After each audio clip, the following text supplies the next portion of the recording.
On November 14th, 2002, my 4-year-old son and I were going to a friend's house. So I had my son in the front seat with me, and we were headed up an abandoned road in Nova Scotia.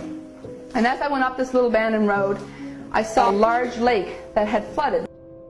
The water was rushing across the road into a small marshy pond.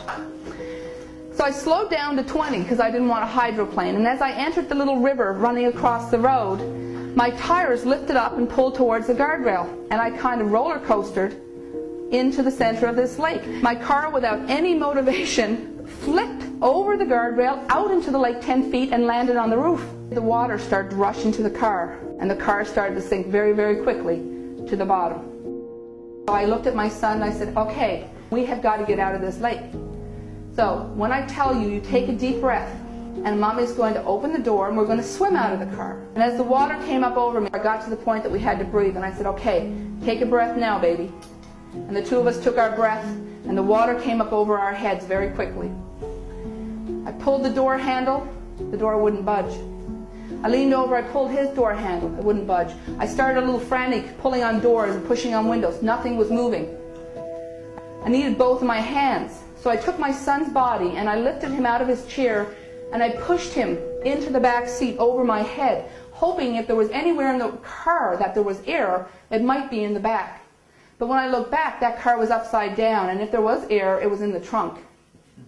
So I pushed him away from me and I began in earnest life-saving. I'm pushing on doors and I'm pushing buttons and I'm pulling on things and I put my feet against windows. Nothing's budging, and I had to breathe. So as I took in my breath, the water rushed into my lungs like liquid fire. And I lost my cool. My ability to life save went out the window because I didn't mind dying. But my baby was drinking in fire water too. And I went into pure panic because I knew I was going to die. I could not get out of this car. And I knew I was going to die, so I wanted my son's body back. I wanted him to hold him because in his dying moments I had pushed him away.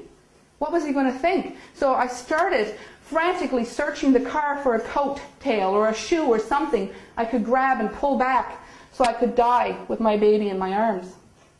I couldn't find anything. And the more frantic I got, I had to breathe. And just before I took the next breath, I heard in my ear, as loud as my voice to you today, relax.